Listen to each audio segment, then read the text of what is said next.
마가복음 네 번째. 마가는 요한이 요한복음 쓴 요한 아닙니다. 이 사람들 이름이 막 비슷비슷해요. 우리도 그러지 않습니까? 이제 세례를 주는 그 큰 일을 했기 때문에 세례 요한이다 해서 구분합니다. 마가는 요한이 회개의 세례를 전파했다 그럽니다. 세례를 베푸는 것이지 어떻게 전파했다는 말인가? 요한이 세례를 주는 것에는 무슨 의미가 있다 이 말입니다.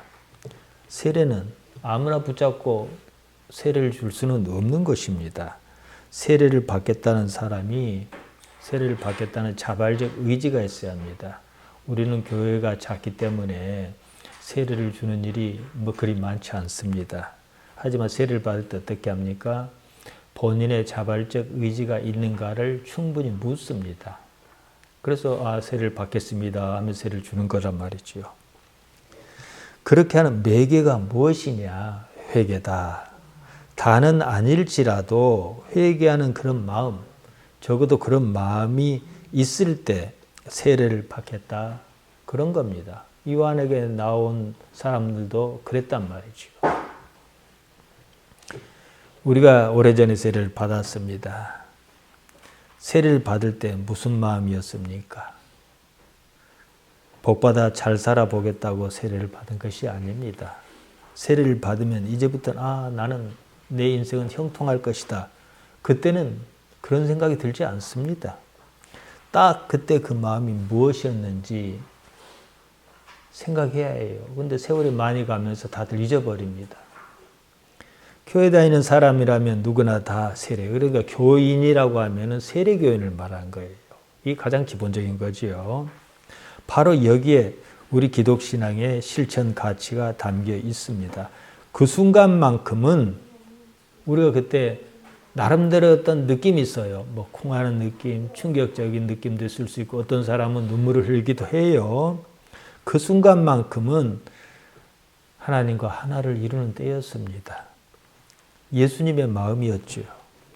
어째서 지금은 그 마음이 없는가 다들 생각해야 합니다.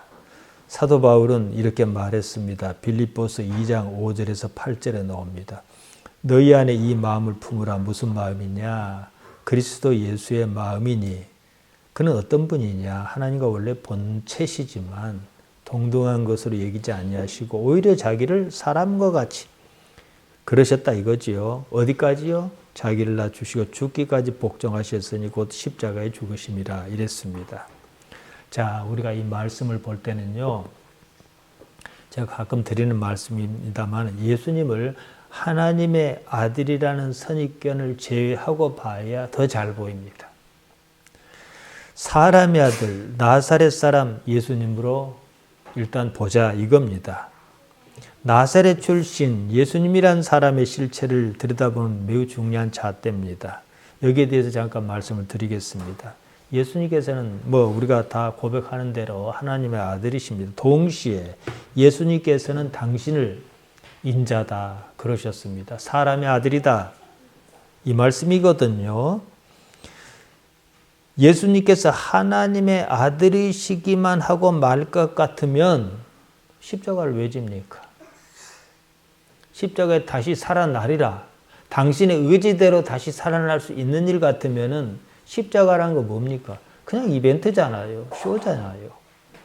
이건 좀 이따 말씀드리겠습니다. 대개는 예수님께서 하나님의 아들이신 것에 초점을 맞춰 생각합니다. 예수님께서 사람의 아들이시란 말은 그 때문에 못하실 일이 있다 이건데 이것은 생각하지 않아요. 빌립보서 2장 5절에서 8절 말씀을 인용했습니다. 이것을 하나님의 아들이라는 입장에서 보면 그리 못할 게 뭐가 있겠습니까? 그냥 통과 의례겠지요. 하지만 사람의 아들의 입장에서 본다면 보통 일 아닙니다. 예수님께서 하나님의 아들이신데 죽는다는 사건이 대수겠느냐는 거예요. 다시 살아나면 그만 아니겠습니까? 하지만 사람의 아들에게는 그렇지 않다는 거예요. 다 포기해야 해요. 사도 바울이 이것 말하는 거예요. 죽기까지 복종했다. 죽기까지 누구 어떤 분의 뜻을 받아들였다. 나를 버렸다. 이건 사람의 아들이 하는 일이거든요.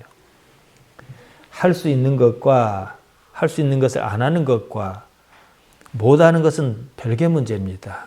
예를 들면은 제가 돈이 아주 많다 그럽시다.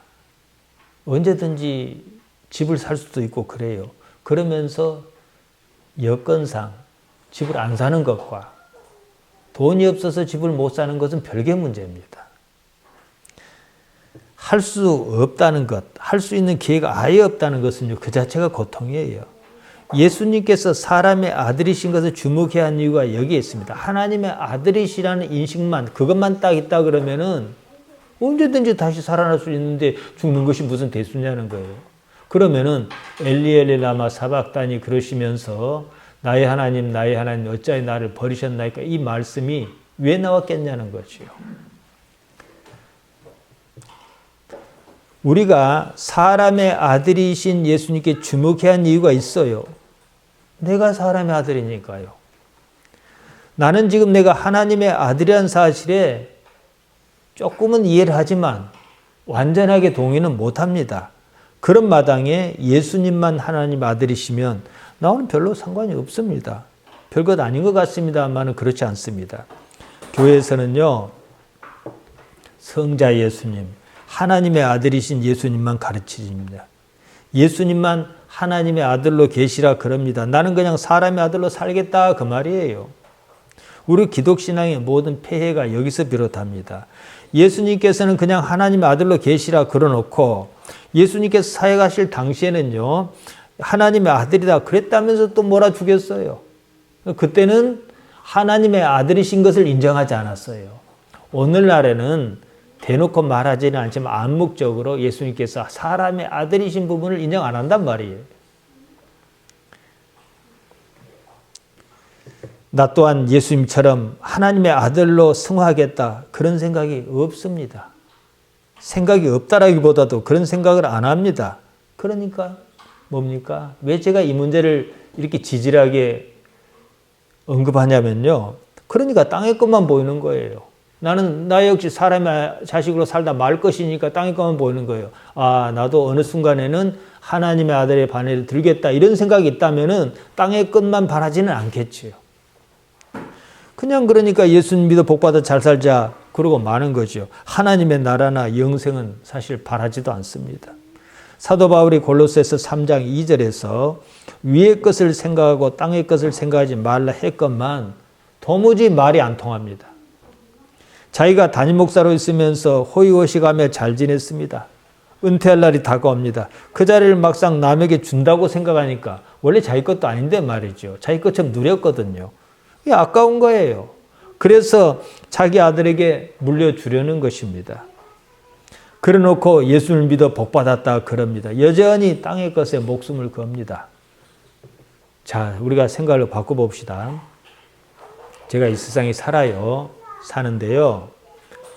이제 어느 순간 그 영성이 깊이를 더하고 깊이를 더해서 이제 육신을 버리는 날은 올 거 아닙니까? 이건 다 부정 못해요. 그때 내가 하나님의 품에 하나님의 기뻐하신 자로서 하나님의 사람으로서 하나님의 아들로서 한 단계 변화해서 승화한다고 생각해 보십시오. 이런 생각이 확 있다 그러면은 그렇게까지 할 것도 없어요. 성경이 무엇을 말합니까? 요한복음 10장 34절 35절입니다. 제가 이건 자주 인용을 해서 여러분 잘 아실 것입니다. 예수님께서 말씀하셨습니다. 너희 율법에 기록한 바 구약 성경에 있다 이 말이에요. 시편에 있습니다. 내가 너희를 신이라 하였노라 하지 아니하였느냐. 성경은 피하지 못하나니 하나님의 말씀을 받은 사람을 신이라 하셨거든. 이거 설교 안 해요. 몰라서도 안 하지만은 그렇게 되고 싶은 생각이 없어서도 안 하고 이해도 없습니다. 우리 성경은 신이라 번역했습니다. 원문은 데오스 하나님입니다. 번역한 사람이 내가 너희를 하나님이라 하였노라 이렇게 번역하기가 부담스러웠는지 아니면 이제 이건 요한복음이니까 요한이 기록했습니다. 요한이 기록한 것 잘 이해하지 못해서 그런지 이상하게 번역했습니다. 하나님은 무엇이고 신은 무엇입니까? 다 똑같이 데오스입니다. 하나님이에요. 원문은 에고 에이파 데오이 에스테 내가 너희를 데오스 하나님이라 그랬다. 이렇습니다. 어떤 사람이냐? 조건이 있습니다. 하나님의 말씀, 로고스를 받은 사람이 하나님이다. 그러니까 우리가 뭐예요? 하나님의 말씀을 받들지 않습니까? 그러기를 원하지 않습니까? 그러니까 내가 하나님의 말씀을 받았느냐 안 받았느냐 이게 중요한 거예요. 그러면은 우리는 적어도 하나님의 자녀라는 그 자리를 예약한 거지요. 사람의 아들로 태어나 하나님의 아들로 승화하겠다는 것이 우리 기독신앙의 목적입니다. 예수님께서 그것을 사람의 아들이신 그분이 그것을 그대로 보여주셨습니다. 어떻게 하는지 말이죠. 다른 한편으로 예수님께서 사람의 아들은 아니고 그냥 하나님의 아들이라 그럽시다. 하나님의 아들 곧 하나님이신 분이 무슨 일인들 못하시겠습니까? 얼핏 그러는 것이 맞다는 생각이 듭니다. 그러니까 아이들에게 어떻게 가르쳐요? 막 헷갈려요. 자기도. 예수님. 애들은 물론 예수님이라는 그 역사적 인물이 더 설명하기 쉬워서 그랬을 수는 있겠습니다만은 예수님 이것도 들어주시고 우리 엄마 안 아프게 해주시고 이렇게 가르친다고요. 신학적으로는 맞지 않는 겁니다.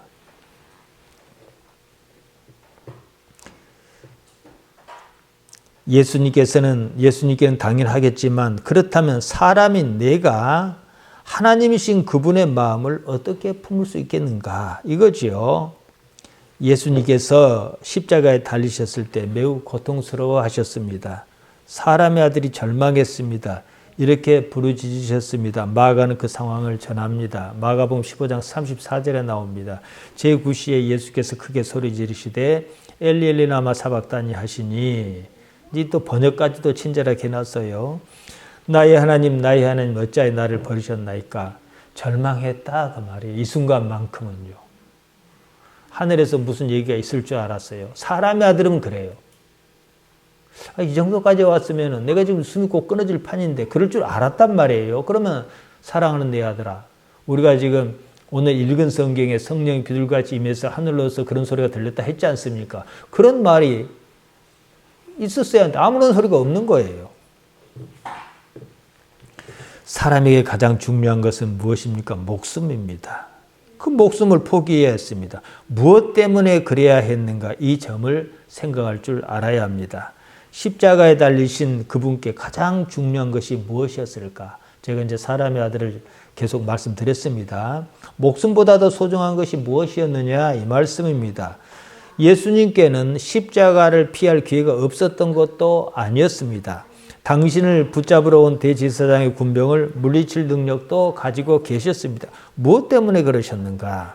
잡히셔서 십자가의 목숨을 내놓으시면서까지 포기할 수 없었던 그것이 무엇이었는가? 이 말이지요. 한편으로 지금 나에게는 무엇이 가장 소중한가? 자연스럽게 이렇게 이어져야겠지요.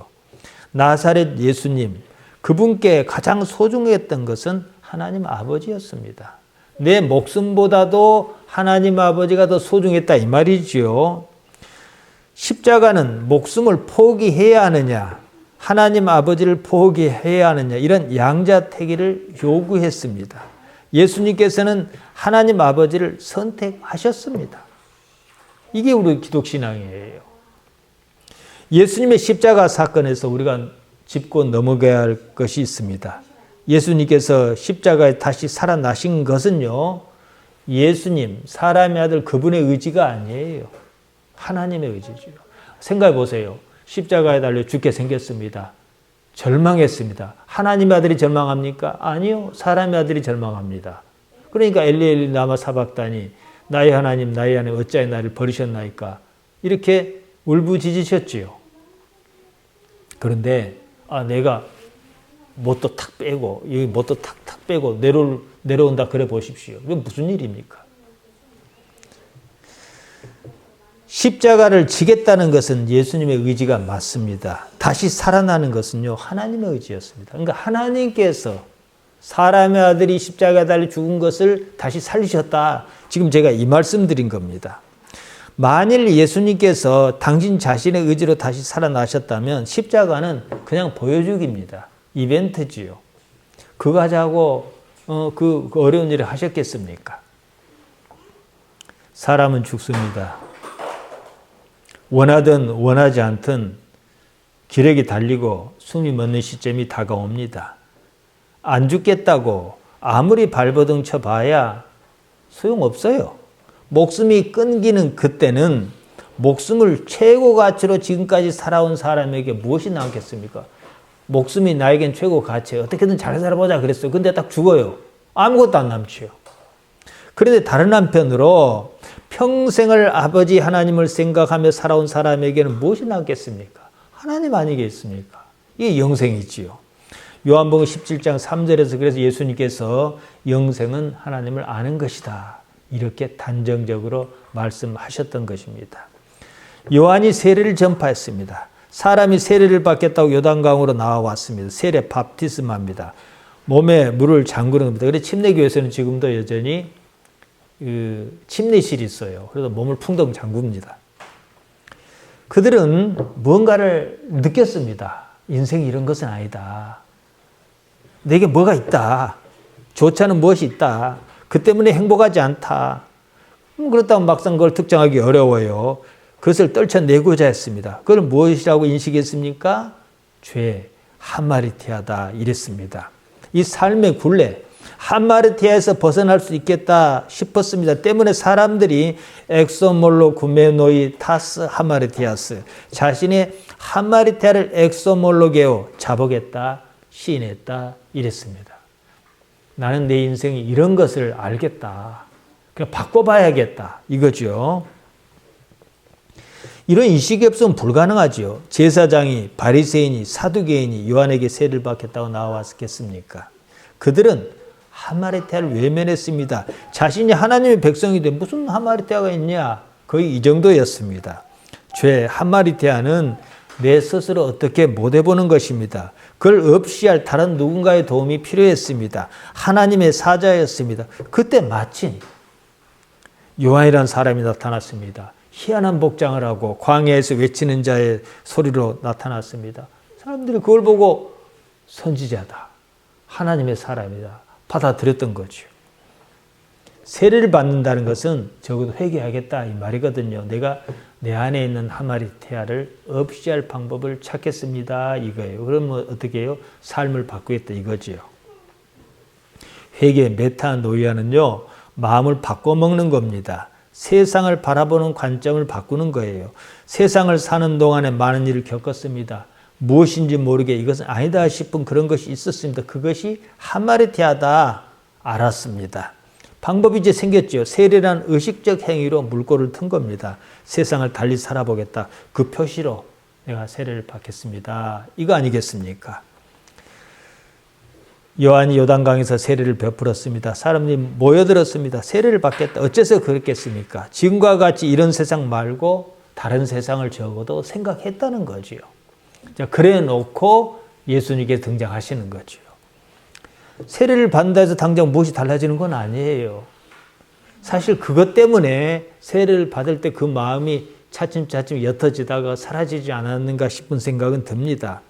달라져야 하는 것은 마음, 누스입니다. 마음이 달라지지 않으면 회개한 것이 아닙니다. 세상을 다르게 살 수 있는 것도 아닙니다. 때문에 사도 바울은 로마서 12장 2절에서 이렇게 말했습니다. 너희는 이 세대를 본받지 말고 오직 마음을 새롭게 함으로 변화를 받아 하나님의 선하시고 기뻐하시고 온전하신 뜻이 무엇인지 분별하도록 하라. 마음을 새롭게 하라. 그래서 하나님의 뜻을 분별하라. 마음을 새롭게 하지 않으면 하나님의 뜻이 무엇인지 알 도리가 없어요. 마음을 새롭게 한다. 어떻게 해요? 다 비워내야죠. 마음이 청결한 자가 뭐라 했습니까? 마태복음 5장 3절 첫 번째 나오는 복이잖아요. 누스, 아나카이노시스, 새롭게 하라. 마음을 새롭게 하라. 갱신하라. 그래서 메타모르포, 변화하라. 새 시대, 새 언약의 시대가 다가왔다. 이거거든요. 마음이라 번역한 누스는 내적인 감각을 말합니다. 때문에 지성이나 정신으로 번역하기도 합니다. 상황을 다시 보겠습니다. 요한이 요단강에서 세례를 베풀었습니다. 요한에게 나아가 세례를 받는들 당장 달라질 것은 없습니다. 세례를 받겠다고 나아갈 때 그 사람의 마음이 바뀐 것입니다. 때문에 마가복음 1장 4절에 이렇게 썼습니다. 세례 요한이 이르러 광야에서 죄사함을 받게 하는 회개의 세례를 전파하니 세례 요한이 회개의 세례를 전파했다 그럽니다. 밥티스마 메타노이아스, 회개와 세례를 동일하게 취급했습니다. 동일한 목표라는 거죠. 삶이 이런 것은 아닌데 이런 무엇이 있었습니다. 방법이 없었지요. 요한이 나타나 그 물꼬를 터준 거예요. 세례라는 눈에 보이는 행위로 응답했습니다. 다시 말씀드리면 이 세상, 이제부터는 세상을 다르게 살아보겠다는 의지를 내보인 거지요. 마가복음 1장 6절에 보면 요한이 낙타 가죽으로 만든 털옷을 입고 허리에 가죽띠를 띠고 메뚜기와 석청을 먹었다 그럽니다. 이는 쉽게 선지자의 모습을 떠올리게 합니다. 엘리야가 그랬거든요. 열왕기하 1장 8절에 나옵니다. 이스라엘 사람은요, 먹는 것에 유독 규정을 많이 둡니다. 레위기 11장 22절에 보면 메뚜기는 먹을 수 있는 것이라고 규정하고 있습니다. 석청, 멜리, 아그리온을 먹었다 그럽니다. 멜리가 꿀이고 아그리오스는 들에 사는 야생의 이런 뜻입니다. 야생의 꿀은 게 석청이죠. 이런 상황에서 누가 보더라도 요한은 선지자다 이렇게 보이는 거예요. 이스라엘 사람의 의식에서는요.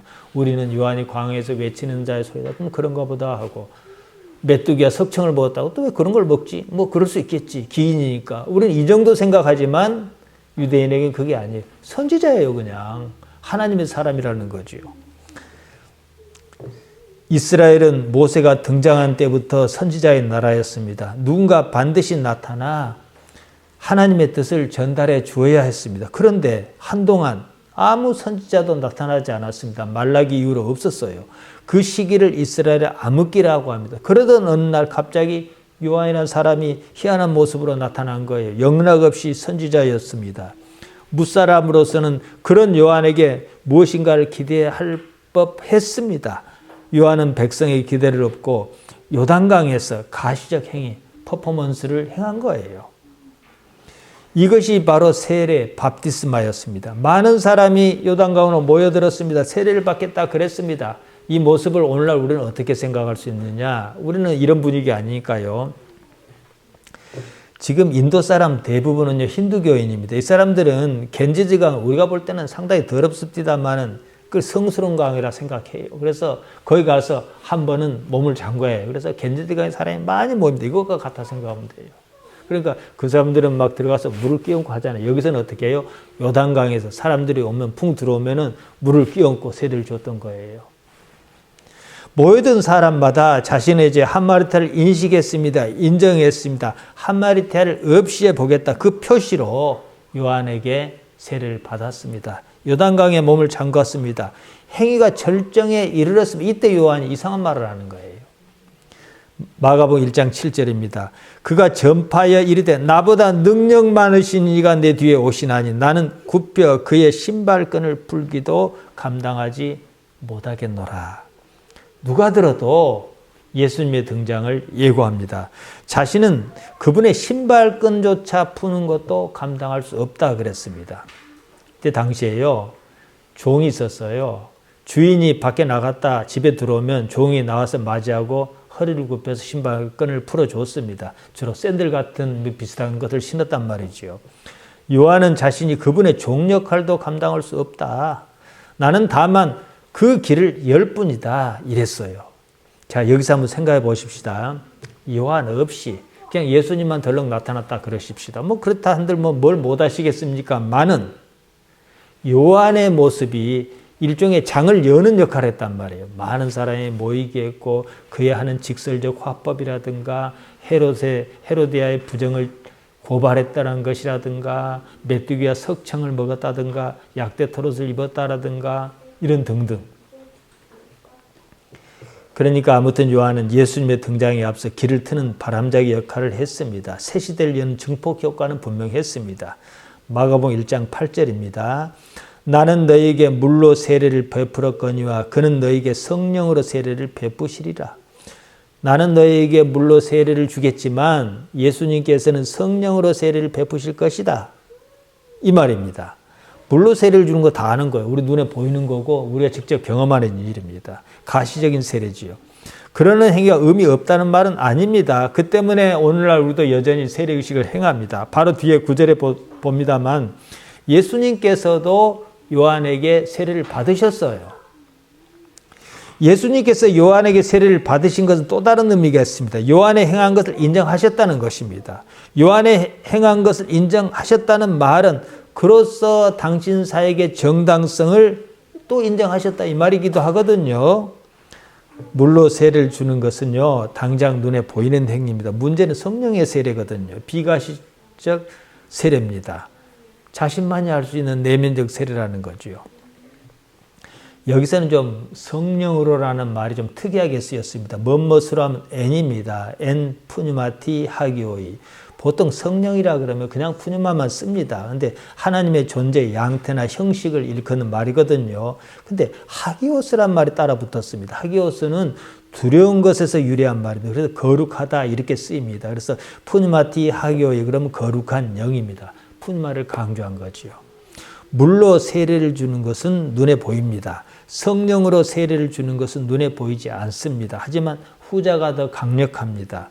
물로 세례를 주는 것은 의식적인 행위, 곧 나의 의지를 반영합니다. 성령의 세례는 거기에 더해서 위로부터는 무엇입니다. 이런 일은 예수님께서 부활하시고 승천하신 이후 약속하신 대로 성령이 임하면서 시작했습니다. 사도행전이 그러지 않습니까? 사도행전이 복음서 완전히 달라요. 분위기도 다르고 제자들이 생각하는 것이나 행동하는 것이 다 다릅니다. 때문에 제가 지난 시간에 진정한 새로운 약속의 시대는 사도행전부터다 이렇게 말씀드렸어요. 사실상 신약 시대는 새로운 약속은 사도행전부터입니다. 여기에 또 문제가 있습니다. 예수님께서 성령으로 세례를 베푸신 것, 이것은 십자가 사건을 두고 하는 말이거든요. 그로써 내가 성령을 받았는지 안 받았는지 어떻게 알 것이냐는 거예요. 내면의 변화입니다.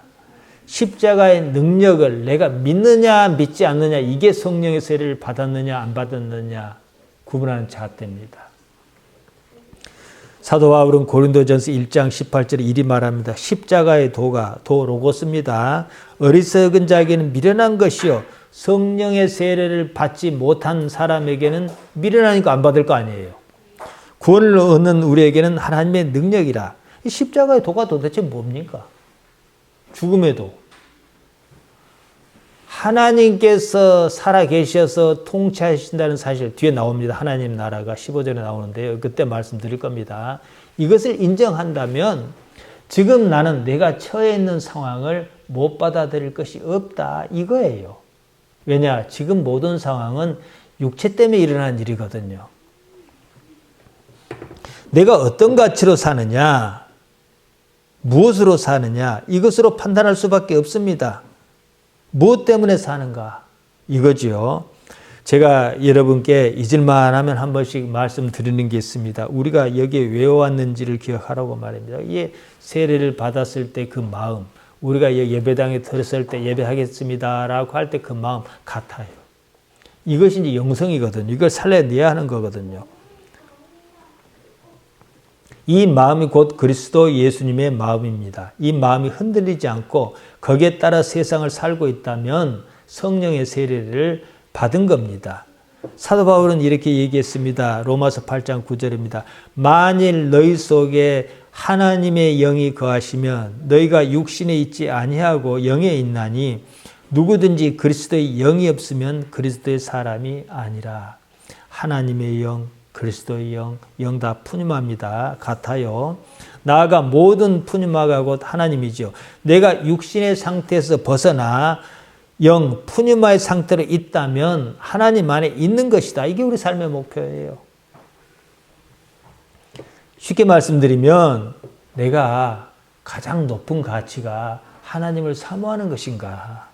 이것입니다. 내 모든 관심이 하나님께 있느냐? 이것입니다. 성령의 세례가 없다면 불가능한 일입니다. 성령이 아니면 우리는 하나님을 아버지라 부를 수가 없는 거예요. 대개는 잠깐 그런 적이 있습니다. 그러다 말지요. 더 깊게, 더 높게 승화하지 못하고 도로 육신의 삶을 삽니다. 심지어 거룩한 교회 일조차도 육신적 이해관계에 따라 판단하고 그런다는 것입니다. 우리 교회는 매우 작습니다. 여러분 며칠 전부 아니겠습니까? 이런 상황이 모르겠습니다. 이 재미라는 표현이 맞는지 모르겠지만 재미는 없을 수 있어요. 하지만 신앙생활에서는 크게 유익한 면도 있습니다. 우리가 무엇 때문입니까? 왜 모였습니까? 하나님 아버지 때문이 아니겠습니까? 이것을 기억하자는 거예요. 저는 평생을 여기서 보냈습니다. 30 중반에 와서 60 중반이니까 30년이면 뭐 한 세대니까 평생이라 할 만하지 않겠습니까? 우리 월정교회가 지역 특성이 그렇지만 뭐 여기가 부흥할 교회입니까? 도예지처럼 크게 성장할 교회입니까? 제가 무슨 성공을 바라서 이 자리를 지켰겠습니까? 제 인생은 하나님 아버지를 빼면은 설명할 방법이 없습니다. 제 스스로 그렇게 생각합니다. 무엇 때문에 지금 그 일을 하는지 말이에요. 여기에 의문이 없으면 성공한 것입니다. 저 역시도 여러 가지 형편에 따라서 경제적인 문제라든가 끊임없이 고민합니다. 그러나 그러면서도 살아왔고 사라질 것입니다. 잘 사는 거지요. 이보다 나이가 더 들면 육신은 급속히 쇠락하고 기력이 빠질 겁니다. 그러면 하나님 아버지를 사실 추구하기가 더 쉬워요. 그때는 지금까지 어떻게 살아왔는가, 무엇으로 살아왔는가, 그것이 다음 삶을 결정합니다. 지금 우리 입장에서 우리 집사님들이 딱 그런 연세입니다만은 하나님 아버지 말고 더 뭘 바라겠습니까? 물론 육신의 책임은 있어요. 뭡니까? 자녀들을 낳았으니까 이들이 탈 없이 예수님 안에서 잘 성장해 주기를 바라는 것은 부모로서 뭐 할 도리고요. 사도 바울은 앞서 이렇게 말했습니다. 로마서 8장 5절입니다. 육신을 좇는 자는 육신의 일을, 영을 좇는 자는 영의 일을 생각하는, 영은 무조건 다 푸뉴마예요. 육신의 생각, 영의 생각 이 둘로 나누었습니다. 생각, 프로네마입니다. 마음이 기우는 것, 마음이 쓰이는 겁니다. 내 마음이 어디에 가 있는가 이거죠. 영이신 하나님 아버지께 마음이 가 있는가, 이것이 곧 영, 푸뉴마에 속한 사람의 특성이라는 거예요. 제가 최근에 담임 목사 자리 세습이라는 불편한 얘기를 자주 꺼냈습니다. 우리가 가장 쉽게 알 수 있는 현실적인 예거든요. 무엇 때문에 그렇게까지 하는가 이 문제입니다. 어디에 마음이 가 있기에 그렇게 하겠습니까? 잘 먹고 잘 사는 것, 돈에 마음이 가 있기 때문에 그런 선택을 하는 거예요. 돈은 육신의 요구입니다. 당장 먹고 살 방법이 없어서 그랬다면은 그건 뭐 그나마 이해할 만합니다. 이미 가진 것으로 만족하지 못하겠다. 더 가져야겠는데 그것이 남에게 갈 것 같아. 이래서 그런 것 아니겠습니까? 우리 기독신앙에서 실천적인 부분은요, 할 수만 있거든 믿음 있는 선택을 하자는 것입니다. 충분히 먹고 살만합니다. 더 많이 가지자고 그런 선택을 해요. 믿음 있는 선택이 아닙니다. 육체의 유혹에 따른 선택입니다. 그래 놓고 무슨 영을 얘기하며 영생을 얘기하며 하나님을 얘기하고 예수님을 얘기할 수 있겠습니까? 믿음과 전혀 상관없는 육신의 요구를 따른 것입니다. 육신을 따르단 말이 카타예요. 비롯하다. 육신을 따랐기 때문에 그런 선택을 하는 거예요. 사도 바울이 이어서 말합니다. 로마서 8장 7절에서 8절입니다. 육신의 생각은 하나님과 원수가 되나니 이는 하나님의 법에 굴복치 아니할 뿐 아니라 이미 육신의 생각을 따라 버렸습니다. 그런데 어떻게 하나님의 법을 따르겠습니까? 그러니까 성경을 자기 입맛대로 해석하고 자기식으로 생각하고 그런 거죠. 하나님께 복 주셔서 그랬다 이러고 하지요. 육신에 있는 자들은 하나님을 기쁘시게 할 수 없느니라. 별소리를 다 해도요, 육신의 일을 가지고 하나님을 기쁘시게 할 수는 없습니다. 신앙이라면 누구나 하나님을 뵙기를 바랍니다. 모세가 그런 것처럼 말입니다. 출애굽기 3장 1절에서 4장 17절에 보면은 모세가 호렙산에서 하나님을 대하는 장면이 나옵니다. 물론 하나님을 직접 볼 수 있는 건 아닙니다만은 어쨌든요. 우리는 하나님을 눈으로 볼 수 없습니다. 근데 신앙이 어느 정도 무르익으면요, 누구나 하나님을 그 비슷한 상황을 모세처럼 믿든 말았든지 간에 하나님을 뵙기를 바라요. 제자는 몇 년 동안 예수님과 함께 동고동락했습니다. 하나님의 나라를 배웠습니다. 그때까지는 그 나라를 다 알 수 있는 정도는 아니었습니다. 십자가와 부활 사건이 있어야 아는 거거든요. 그럴지라도 어느 정도 감은 있었습니다. 그때 빌립이 예수님께 요청합니다. 요한복음 14장 8절입니다. 주여 아버지를 우리에게 보여주옵소서 그리하면 족하겠나이다. 이 예수님의 답변은 간단해서 나를 보면 아버지를 본 것이다 이랬단 말이에요. 아무튼요 그 간절함을 우리가 느낄 수 있지 않습니까? 딱 이 마음이에요. 하나님을 뵙기를 바라는가? 하나님께서 내 삶에 나타나시는 것을 바라는가? 이거지요. 이런 상황에서 딱 빌립이 주여 아버지를 뵙기를 바랍니다. 아버지를 보여주옵소서. 딱 이런 상황에서 무슨 복이 어쩌고 그러겠냐는 거예요. 하나님 아버지 외에는 아무것도 필요하지 않습니다.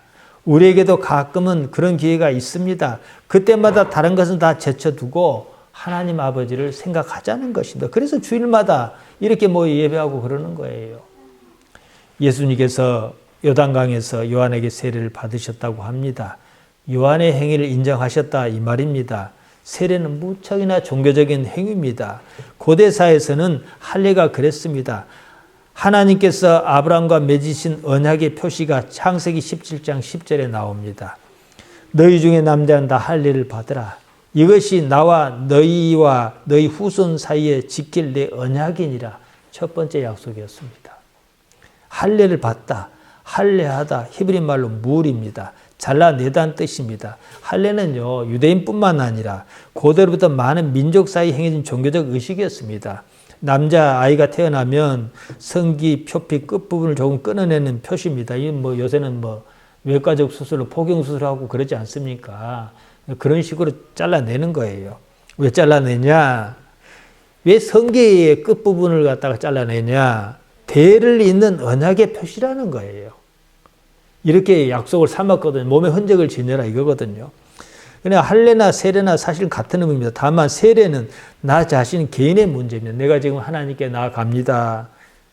하나님의 뜻 안에서 하나님의 자녀로 살겠습니다. 이거거든요. 이런 의지의 표현이거든요. 거기에 이어지는 것이 성령의 세례입니다.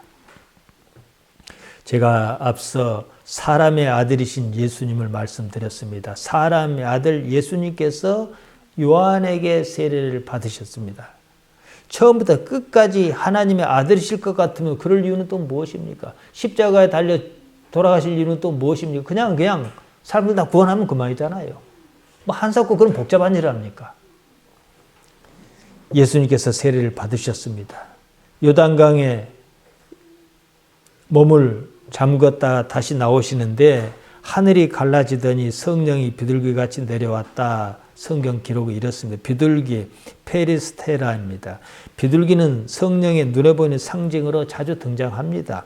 이 기록만 가지고 누구 눈에 그렇게 보였다는 거지 알 수는 없습니다. 마가가 무엇을 의도했는지 그것은 충분히 드러납니다. 내 사랑하는 아들이라는 하늘로부터 들리는 소리가 그것입니다. 마가는 예수님께서 그 사람인 것, 이것을 나타내려고 그랬습니다.